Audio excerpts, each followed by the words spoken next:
Sunseekers, welcome back to Someplace Sunny, where we focus on healing, empowerment, and finding light even in our darkest moments. Today we're diving into a topic that a lot of us don't really talk about. It's kind of a little embarrassing for some, but it does hit home for a lot of us, and that is anxiety over adult children. So whether you're a parent, a guardian, or a grandparent, we need to realize that for some of us, the worry does not subside. It doesn't fade away as our children get older. So if you're dealing with this right now, please hit the subscribe button so we can all travel this journey of healing together. In the sun, it's already begun. You are my one. With a simple mind, we should find some more time. We don't need to worry at all. Hi guys, welcome back to Someplace Sunny channel. It's Amy. So I have 3 adult children. They are 26 or 25. He'll be 26 in January. 23 and 20. And as our children grow into adults, our role as parents evolves. I was a stay-at-home mom for their entire lives. They went to a school that there was the bus was far, so and they went to school in another state. It was close to me, but maybe 40 minutes, but my days consisted of driving to practices, driving to school, driving to buses. I was very involved in their school roles. I was a homeroom mother. So as now that my last one has finally graduated and he's off in college, it's very difficult for me, and my anxiety seems to have gotten worse as they got older. The fears or concerns that you may be having could stem from, physical safety to emotional well-being to basically the uncertainty of life. This anxiety, it is rooted in love, but when it becomes overwhelming, it can affect not only us and our mental well-being, but also your children's. Okay, so it's important to recognize where this anxiety comes from. If you've watched me before, I am all about, I've suffered with multiple types of anxiety and seasonal affective disorder for 24 years. And I'm all about finding that root cause rather than slapping a Band-Aid on it. So, most often it is our desire to protect them from life's hardships. But we must also acknowledge that this is their journey. They are on their own path. And what I try to do so often is put myself in their place at their age, because sometimes that feels like yesterday that I was 23, right? So that is important, is if you can put yourself in their place at their age, sometimes, that can help to ease it as well. Okay, so if you've been here before, you know that Someplace Sunny is all about sharing stories. I personally believe that we are not given challenges and obstacles for no reason. That the goal of those challenges and obstacles is to come out on the other side so that we can share our journeys and our stories and how we manage them so that we can help others with that. So please, if you haven't been there already, go to www.someplacesunny.shop and click submit your story. It's so important, and we are getting so many amazing stories from so many Sunseekers. Also, just so you know, again, if you haven't been here before, every week I wear a Someplace Sunny shirt. We have some great, cool gear over there for from inspirational and positive to, mental health struggles. And my favorite design is the Flawed Brilliance in the Flawed Brilliance collection, and it's our little sun man, because we're all practicing together, guys. We all have brilliance in us, but all of us, it is flawed.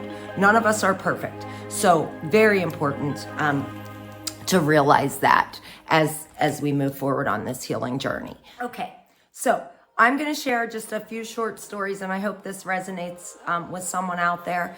If it does, please write in the comments, or share in the comments something that you're doing that maybe I'm not, or how this is affecting you, or how you've overcome it.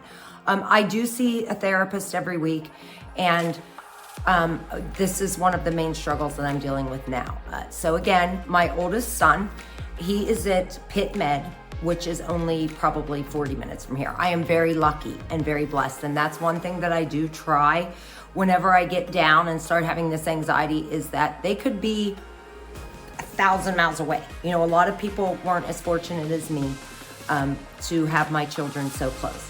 So when I'm kind of, he's 25 now, and I'm kind of getting better with him, but for a while it was horrendous. He gave me the most anxiety. So he would be walking from his apartment, which was, because he goes to school at Pitt Med, so it's in the city, and he couldn't have a car at that point. So he would be walking every night from the library whenever he was studying for MCAT. And he would walk from the library to his apartment, which was like a mile, and in the freezing cold, and I'm fine except for nighttime gets me. And I remember sitting up and just following him. I have the Life 360, which can be a good and a bad thing. I tend to, if you have anxiety, sometimes that's not the best app to have, but I look at it as a safety measure. So I would follow him as he walked every single night. Again, my anxiety with him is fading a little bit. Guys, I'm a big serial killer person, which is so strange because that really probably doesn't help it. But the things I watch, I'm not so concerned with. I have health anxiety. I don't watch things where people are getting illnesses. But I watched one on the serial killer, the clown, and he would take young boys. And I literally would start to believe that Triton was in the trunk of a car, or, that he was in the river over in Pittsburgh whenever I couldn't find him, or whenever I looked on that app and saw that he was somewhere that I didn't know, which is crazy, right? So I've kind of toned down on him, and now it's basically my daughter is the one that it's just skyrocketed recently. Okay, so my middle child, Lyric, my only daughter.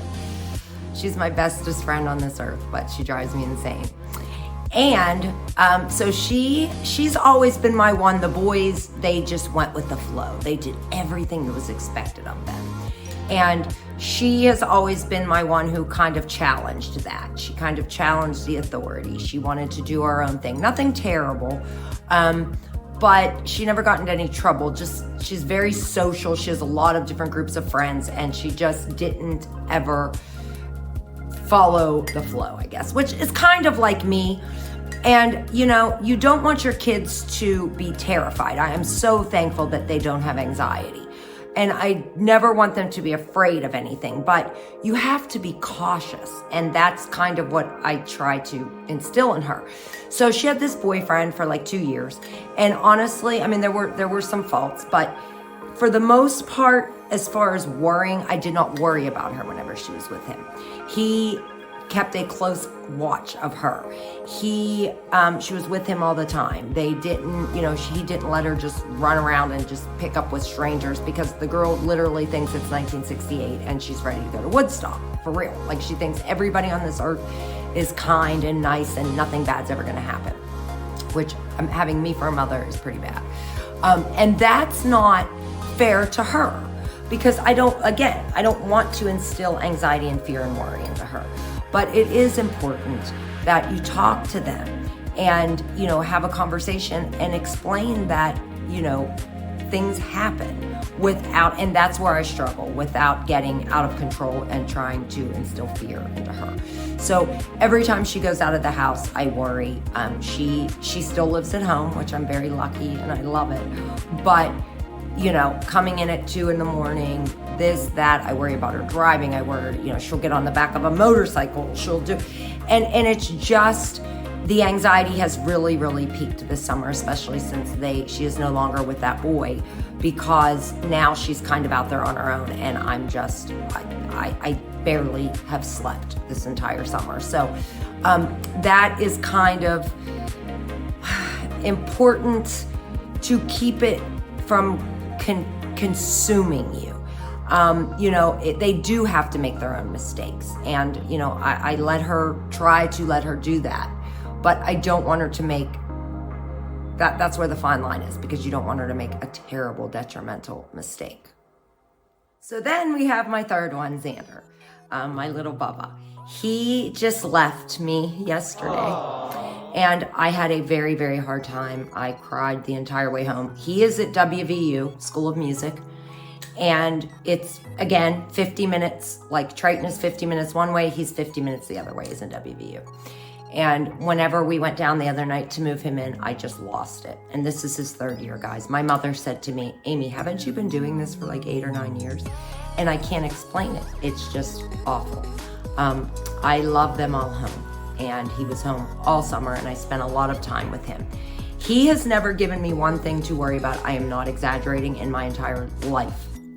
He has never given me and my husband anything. The boy will not drink a taste of champagne at a wake because he just has no desire to consume alcohol, to smoke weed. He doesn't go to parties.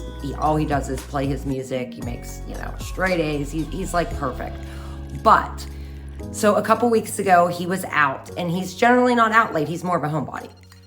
So he was out with his girlfriend, and he was down in, again, about a half hour away in Wheeling, and he was coming home, and I don't worry about him. He drives perfect. Triton has road rage. Lyric drives too fast. Bubba he just does everything right. And I would have some very high anxiety over Lyric that evening. So at that time, I went to my app and I looked at where he was. Well, once he gets off the highway, we live in a rural setting. So once he gets off the highway, I don't have service for probably the last 5 or 6 minutes of his trip home. And I'm laying in bed and I'm like, I can't see him. Wait, I know I told the other 2 kids, but did I tell him that if he is driving on our road and somebody is flagging him down, do not stop? Because he's so nice. This boy holds doors open for old women. We'll be in a restaurant seated and we're like, where's Xander? And he's still holding doors open for these old women, right? So I'm like, oh my goodness, if he found somebody who was doing that, he would probably stop. And I don't give them enough credit because I had anxiety for that 6 minutes until we got home. And guys, what I do is the nights that I don't have anxiety over them, I just told my counselor, Steve, this. Then I feel like I'm a terrible mother. I'm like, oh my God, you don't even worry about your kids. You're a terrible mother. Like, that is how debilitating this disgusting illness is. So if any of you guys experience this, just know that you're not alone. And it is a work in progress, and I try to work at it every day. And some days, again, it's better than others. I did say to Xander the next day, I told him that. He's like, Mom, I would never do that. So it's very important to give, I do think sometimes I don't give them as much credit as they deserve.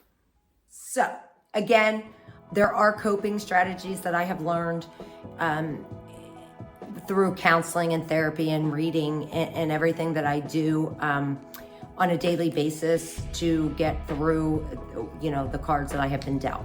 They don't always work. And again, it's not something that you can do that's gonna fix everything overnight, but they can help ease it. So mindfulness is a powerful tool. You've heard me talk about this before if you've been here before. When you find yourself spiraling into anxiety, you wanna take a few deep breaths and bring your focus back to the present. Remind yourself that your adult child is capable and resilient. You want to open communication, very important. As I said earlier, I have a very open relationship with all 3 of my children. Sometimes my boys, especially Triton, tells me more things than I really want to know, but that's for a different video. So I like to I don't want them mad at me, and I don't want them to not understand where I'm coming from either. It's a two-way street. So I do like to have honest conversations with them about my concerns. I let them know that it's coming from a place of love But I also want to listen to their perspective, which I do. And this can alleviate some of your worries and actually strengthen your relationship with your children. The third one is you need to focus on your well-being. Now, as empty nesters, well, we're really not empty nesters because Lyric's still here. I don't ever want to be that. But the goal was to raise your children to be independent. I will never forget Triton, at the beginning of his senior year, whenever I took him down to his school, he was a prefect and he had to be there early for something, and we were coming home. And I said, honey, are you sad about it being your senior year? And he looked at me and said, no, Mom, I'm ready. I'm ready to move forward. And I thank you for that. So that was me. We should be proud of that. As parents, we should be proud of the fact that you have raised them so that they can go and be on your own. And so now it is time to focus on you, on your own life and your own passions. Again, I started the Someplace Sunny brand. It has been in my mind since the kids were probably, I think 2017 is whenever I came up with it, and they were always my priority. So I waited until they were gone. They weren't little children anymore, and I wasn't running as much to start that brand. I like to go to concerts. I love concerts. I'm basically a groupie. So things like that. And whenever I'm in places like that, and if you focus on you and what you enjoy, you deserve that. I deserve to go to those concerts and enjoy myself because I missed so many of them once I started having children. And I put in my time with them. That doesn't mean that I still can't be a good mother. And that is a lot of things that you need to get into your head. Engaging in activities you love will reduce anxiety, and it will also set a positive example for your child. My daughter loves it when I go places without her. Whenever me and my husband go places, she gets so happy about that. So it's very important to focus on your own well-being. So guys, it's okay to worry. I don't think anybody would be a decent parent without worrying, but the issue and the struggle is trying not to let it consume you. Trust that you've given your children the tools they need to be successful adults. And when anxiety starts to creep in, you want to remember to take a deep breath and focus on your own sunshine. If any of this has resonated with you today, please hit the like and subscribe button, and also share your comments of what you do with your adult children. We can all learn together here at Someplace Sunny. Most importantly, find your Someplace Sunny and take yourself there. It's truly where freedom and happiness reside.